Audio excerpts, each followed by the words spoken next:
Section 1. You will hear an agent calling from Farrelly Mutual about the recent homeowner's insurance inquiry. First, you have some time to look at questions 1 to 6.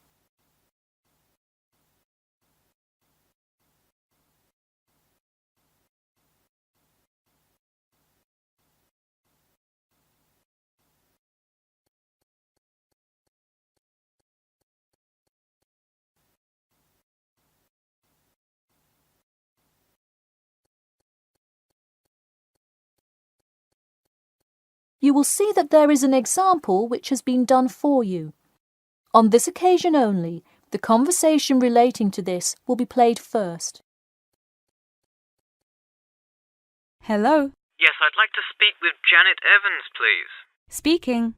Hi, Miss Evans. This is Jim Rodriguez, calling from Farrelly Mutual about your recent homeowner's insurance inquiry. The man says that he'd like to speak with Janet Evans. So, Janet Evans has been written in the space. Now we shall begin. You should answer the questions as you listen, because you will not hear the recording a second time. Listen carefully and answer questions 1 to 6. Hello. Yes, I'd like to speak with Janet Evans, please. Speaking. Hi, Miss Evans. This is Jim Rodriguez, calling from Farrelly Mutual about your recent homeowner's insurance inquiry. Yes, hi. Thanks for returning my call. My pleasure. I understand you are potentially interested in insurance for a bungalow located a bit out of town. Could you give me the address? Sure, it's 49 Greenway Court. Greenway is one word. Thank you. All right, and would you prefer to be contacted via email or phone? Either one is fine. Maybe try emailing me first, and as an alternative, I can give you my phone number. Great, and what is your email address? pk2@cat.com. Did you say cat as in the animal? Yes, it is the acronym for the construction company I work for. I'm sure you've seen them around. Yes, I have, and could you give me your primary phone number and the best time to reach you? Sure, the number is 020-4251-9443. I am generally unable to answer my phone at work, but any time after 5:30 p.m. is fine. I will make a note of that here. Now, I'm going to ask you a little bit about property itself, so we can make an accurate estimate of the cost of insuring your home. Could you tell me the size of your house? Well, I don't have the exact measurements, but I'm pretty sure it's right around 80 square meters. Should I measure it and call you back later? No, that's completely all right. I'll write 80 square meters for now to get the estimate, and then an agent will come get the exact measurements later on if you decide to purchase our insurance. Okay, great. And what material is your house made of? For example, wood, brick, stucco? It's mainly brick. Great. That will give you a lower rate than most of the materials, since it is so strong. Wonderful. And do you have any sort of home security, Miss Evans? We don't have a fence or anything yet, but we have an alarm system that we use regularly. Good. Before you hear the rest of the conversation, you have some time to look at questions 7 to 10.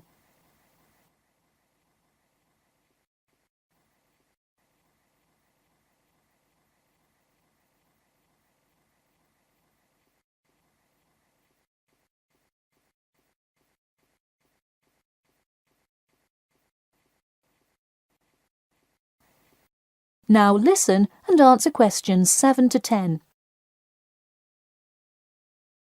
Now I'll go through a number of things we offer coverage for, and I'd like you to tell me which items you want your policy to cover. Okay. We'll start with the building itself first. Would you like us to cover incidental damage to the structure to your house? Absolutely. Splendid. And the contents inside your house? We usually cover all items with an appraised value of about £200. Would you like us to cover theft and damage beyond natural wear and tear? I will let you know that the second option here will come with a considerable increase in your rates. I think I'd just like the contents of the house to be covered against theft then. All right, and would you like any other insurance? Fire, flood, etc.? Yes, I definitely want flood coverage. It rains a lot here and the drainage system in the area is not the greatest. Okay, I am calculating your quotation now. It will just take a second. It looks like your annual insurance rate will be £148.30. Thanks, that seems somewhat reasonable. I would like to take some time to think about it. How long does it take to begin receiving coverage after signing up? It depends on the time of year. It can take anywhere from 2 to 6 weeks. I would say if you sign up by July the 1st, you could start your coverage by August the 1st. I see. Okay, thanks for your help. Should I call you back at this number when I have made my decision? Yes, please. And so that we can look up your account faster, I'll give you a reference number that you should provide when calling. Ready? Yep. It's TR278Q. Got it. Thanks. Thank you, and have a nice day.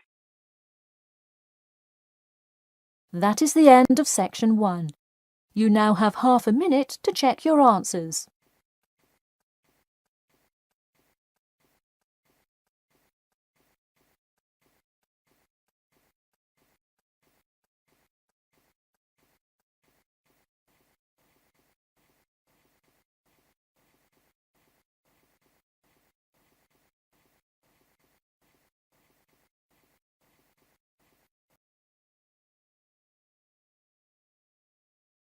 You will hear a speech given by the head of a company to some new employees. You have 30 seconds to look at questions 11 to 16.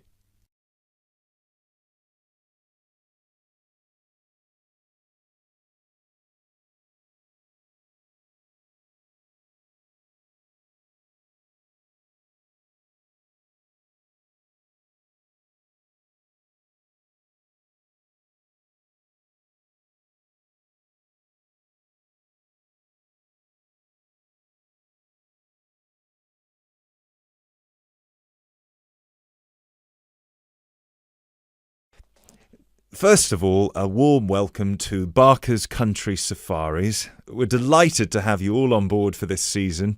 I know you've all been told a bit about the company when you had your job interview, but I thought it would be worth telling you a bit more about ourselves.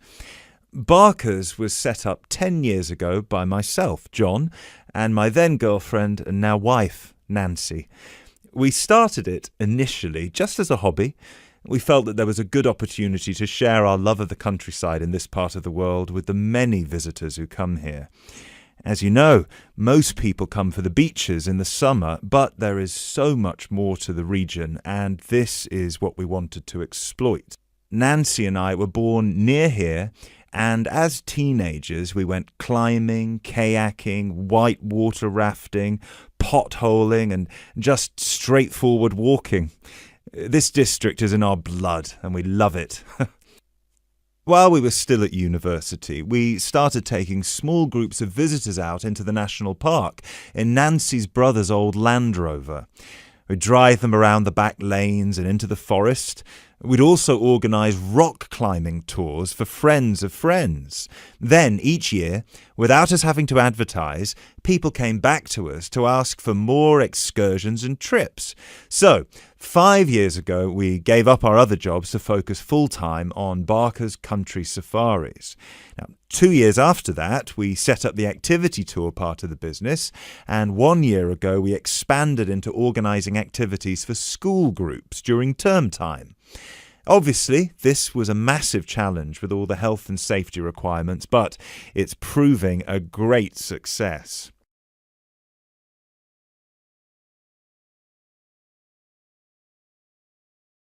You now have 30 seconds to look at questions 17 to 20.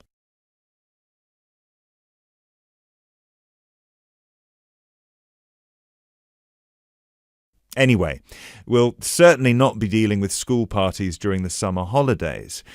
Our clients for the next 3 months are mostly family parties or groups of friends, and I'd like to talk a bit now about the tours we offer and what your responsibilities will be. Our most popular excursion is the Woodland Tour and Trail.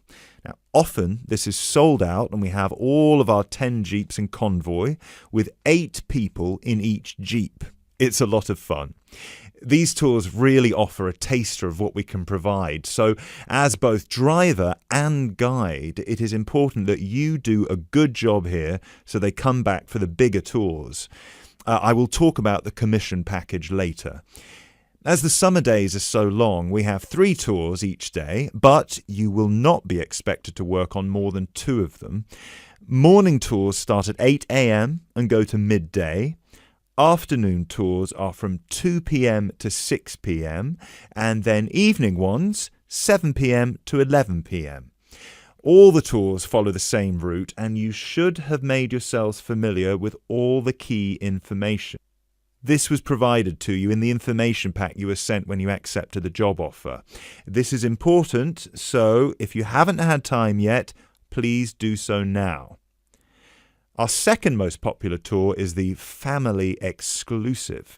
Now, this tour is for the whole day and for only one group. Usually it is just one jeep, but sometimes there are 2 if the party is large. These tours go from 10 a.m. till 5 p.m. and include lunch at the Brown Bear in Lower Middleton. We have a number of different routes for these tours as we don't want our premium clients being made to feel that they are part of a large package deal. You'll be told which route to take with your weekly schedule. Now, I'd like to move on to these specialty tour packages. These are the ones that we're keen to book people on once they've done the Woodland Tour and Trail trip.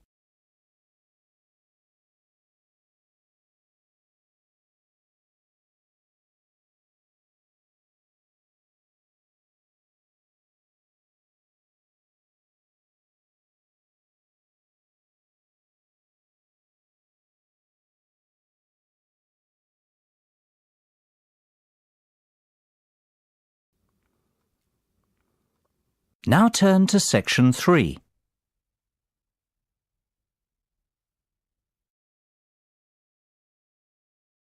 Section 3. You will hear a discussion between 2 design students and their tutor on a practical assignment. First, you have some time to look at questions 21 to 25.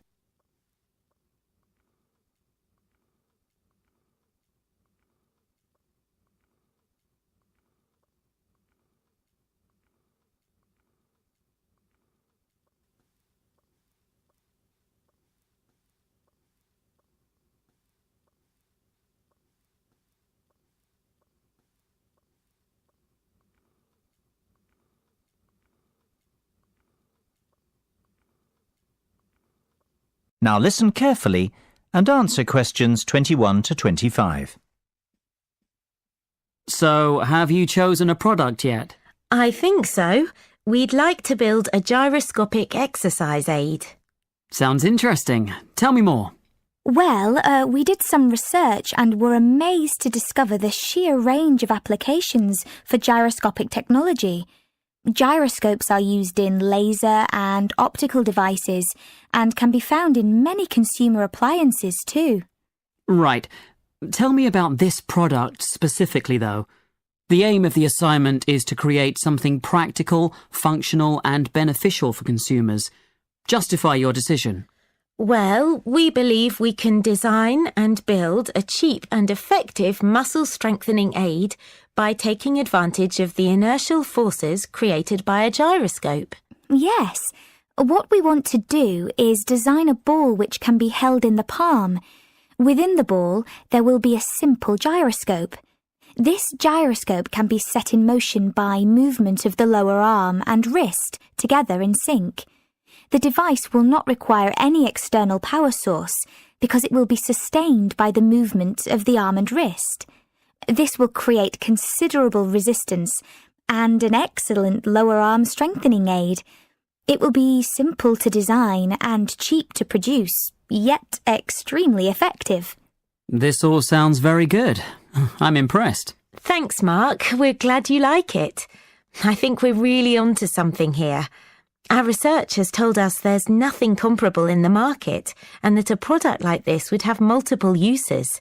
Not only could it be used as an everyday toning and exercise device, it could also be beneficial to people in rehabilitation who have suffered serious lower arm injuries.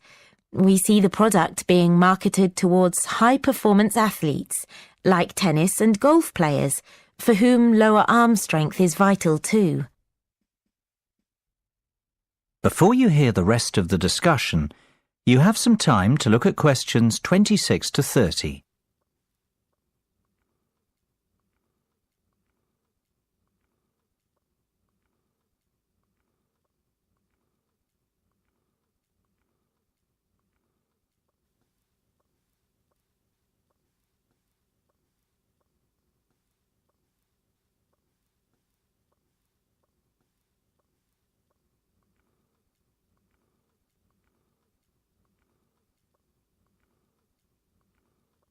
Now listen and answer questions 26 to 30. I've heard enough to give your project the go-ahead. Now, let's talk costs. Right. Well, we estimate that around £3,000 will be required for product development. You mean to build the prototype? Exactly. And we'll need half that again to carry out some product testing. And what's your timeline for the project? The prototype should be ready a fortnight after work on the design starts, and we'll need another 6 weeks for testing. We want to enlist the help of 15 people to test the prototype.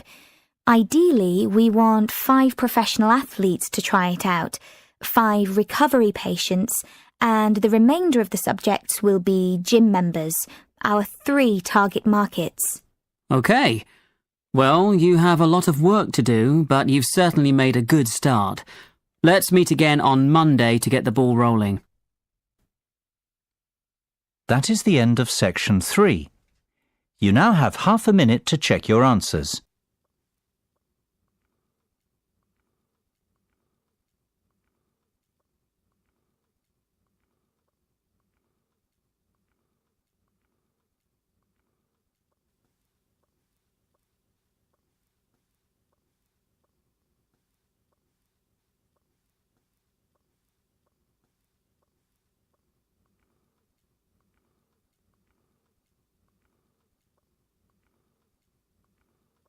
Now turn to section 4.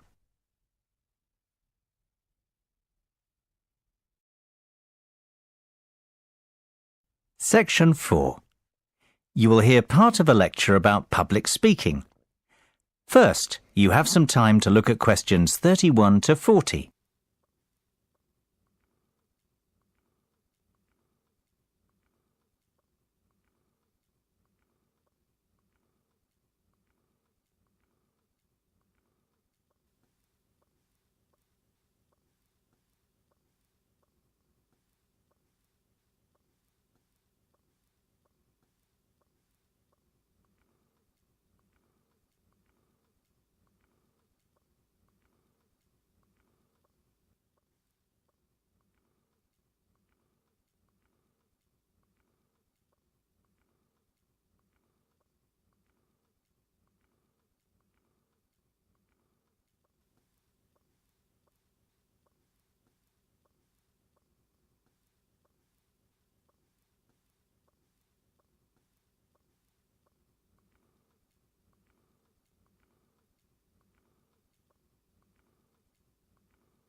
Now listen carefully and answer questions 31 to 40. It is only natural to feel somewhat nervous before giving a speech, and while a few nerves never did any harm, and can in fact prove beneficial, letting your nerves overcome you can be detrimental. Today's presentation will focus on ways to control those butterflies and help you to give better presentations in future. First and foremost, you've got to know your material. I can't stress that enough. If you fail to prepare, you might as well prepare to fail. Even the most experienced speakers never turn up unprepared and never try to wing it. Personalize your subject and use humour, anecdotes and conversational language. This will make it easier for you to remember what you want to say. Secondly, practice, practice, practice. Rehearse well in advance, and preferably out loud, and with all the equipment you plan on using. Practice your timing, when to pause and when to breathe, and prepare for the unexpected.